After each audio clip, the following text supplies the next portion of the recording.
What's up, guys? Today we're going to be interviewing Austin Bouchard, my very good friend and real estate agent here locally.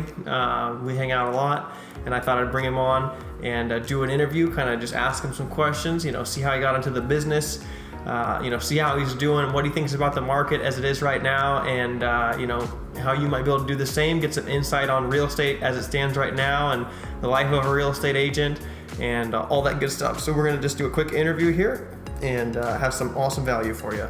So Austin, how did you get into the business? What got you into real estate? Like, what was your journey? Because you're not a very old guy. How old are you? Oh, I'm 21 years old. I got in the business about a year ago.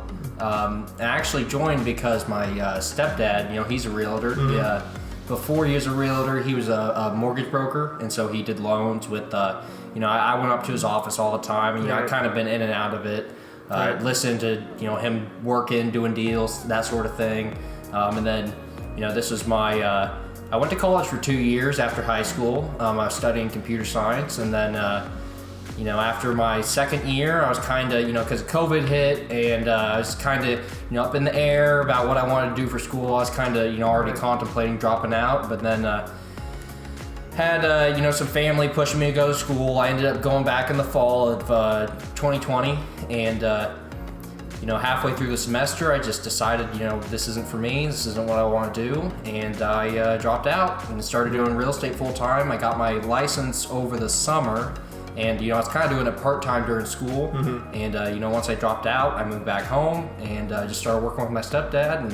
We've been doing real good. The real estate market's, it's crazy. Oh yeah. So, yeah. Awesome. Just being started, like maybe getting into it, you've really been doing the business for maybe like 6-9 months of really, being in it, like, how many deals do you think you're closing a month on average? Could you give us any kind of estimation there? I got, so initially I was working, my stepdad had another partner, so it was the three of us. Since then, we haven't split up. We still kind of work together, but for the most part, it's just me and my stepdad working together. Mm-hmm. And so I'd say we got like 4 deals right now. I'd probably say 2 to 3 on average. Yeah, probably at least 3. Right. 3's a good number. And that's during the winter too. Right. Yeah. We closed 5 deals over the winter, the slow time of the year. And the funny thing is, like, the real estate market is crazy hot, but I never joined. I had no idea how the real estate market was when I joined.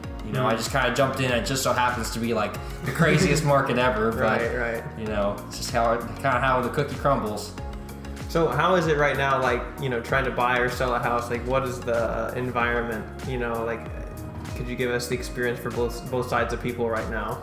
Well, it's definitely a seller's market. If you're looking to sell your house, I definitely, consider it. Just because, you might not be able to buy as much right now, but the actual hassle of selling your house is a lot easier right now. You can sell your house in 2 days. If it's priced right, you don't have unrealistic expectations. A lot of clients we come across, they want to sell their house for $1 million when it's worth $100,000. Right. But if you're a buyer, I just recommend putting in offers. Looking at houses. Find one you like. Put an offer in. You don't get it, move on. Your channel's mainly towards investments. You're investors.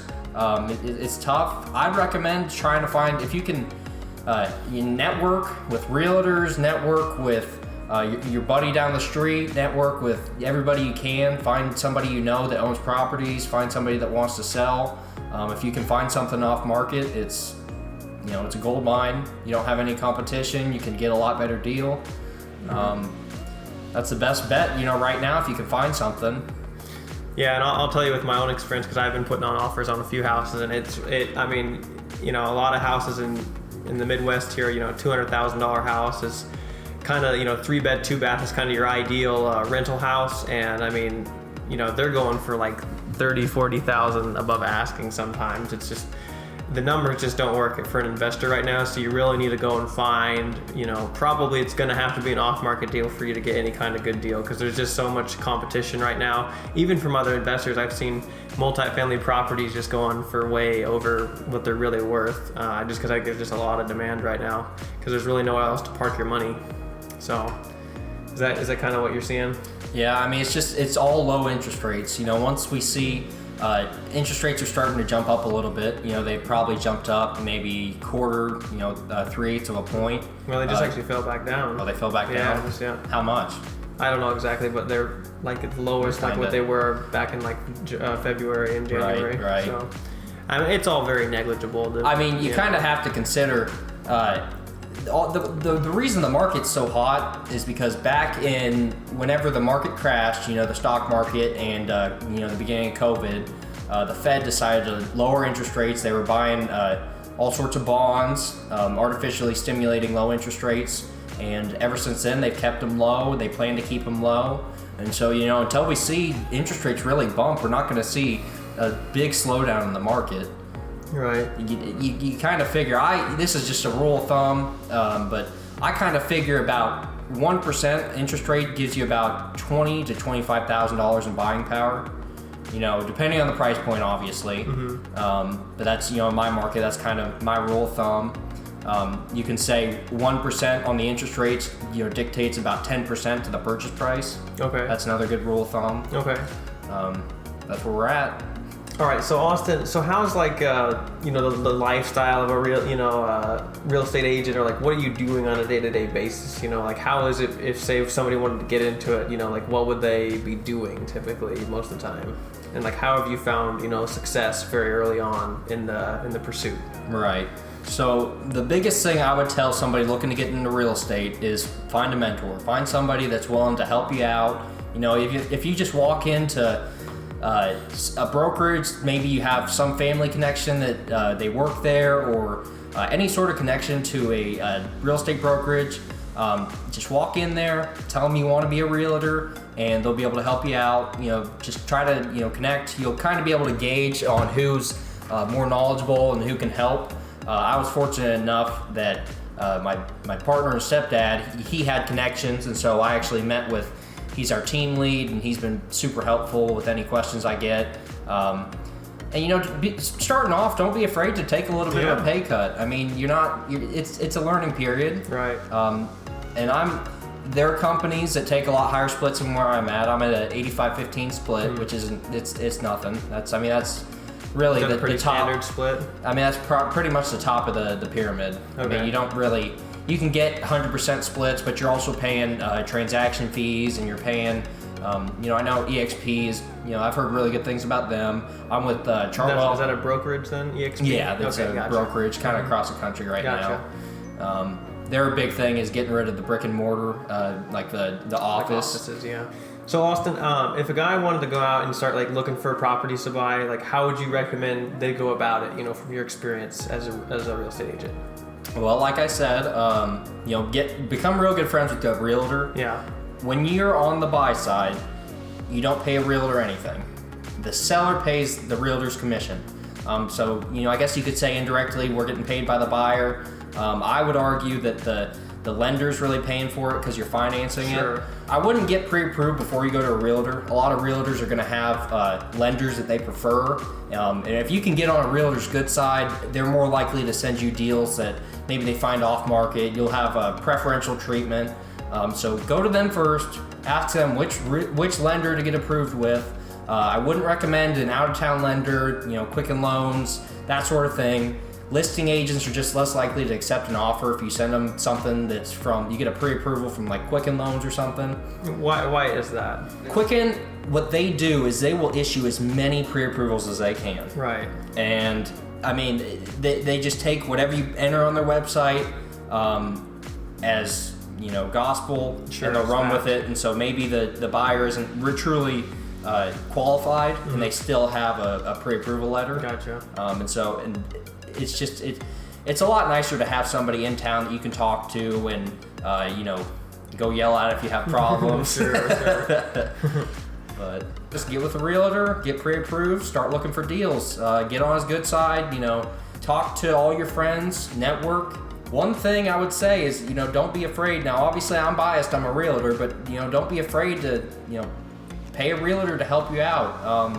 It's kind of like, why don't you work on your own car? You pay a mechanic. They know what they're doing. I mean, I'm sure you could figure out how to do it, but you don't want to invest the time in learning how. Sure. Right? There's kind of a time value proposition there. You know, the realtor's going to save you exponential amounts of time. I mean, it takes, you know, months to learn a lot of stuff. I mean, there's a lot involved in real estate, and I can't say I know everything. I'm far from knowing everything, but I've learned a ton in the past, you know, getting close to a year now. Yeah, no, and I could say, I mean, there's a lot of, you know, Austin helped me buy this this duplex we're shooting this video in, but there's a lot of, you know, like legal stuff and contracts and a lot of the negotiation that the realtors do handle for you and take a lot off your back as a buyer or seller in terms of, you know, a lot of the heavy lifting, and that's really where they earn their money. But you know, they can also help you find off-market stuff and other things, and there's creative ways for you guys to, you know, because I'm sure Austin's, you know, he's always looking for deals for people like me that want to buy, and you know, they can help you in ways that you might not expect and network you. One of the cool things that I found, you know, working with Austin and stuff, and Bill, his mentor, is that they helped me find a lot of referrals, because when I was new to the business of buying real estate, you know, they helped me find like contractors, inspectors, all those kind of supporting people, lenders, things like that I really, you know, just didn't know getting into it brand new, and networked me with good people that they've already pre-vetted and you know, have a good time working with and have good experiences with other clients. And so it really takes a lot of the pressure off you to go and have to, you know, find a bunch of people and, you know, pre-qualify them, and, you know, definitely do your due diligence, but definitely getting the seal of approval from a trusted ally in the game is super helpful and super time saving for a, you know, real estate investor or a home buyer or anything like that. And kind of running off that point, being investors, you're going to kind of be picking your dimes and nickels, but you know, don't be afraid. Do your due diligence. You know, if you're going to do a deal, make sure you get a good inspector. Make sure that everything's covered. Just, you don't want to. $1,000 investment in terms of inspections is going to save you. If it saves you a $200,000 mistake, it's well worth it. You know, it's kind of like insurance. Better have it than not have it. So, 100%. Get that peace of mind going into a deal is going to really help you sleep at night after you've closed. So, you know, with that all being said, you know, just get out there, take action, just start doing stuff. You'll learn stuff as you go. You know, you might be flying by the seam of your pants for the first year or 2 years, but you'll figure it out. You learn through mistakes. Mistakes are the biggest teacher, and just go get it. Guys, if you like this video, please hit the subscribe button down below and hit the like button. It really helps out the channel, and have a good day. Thank you. Bye-bye.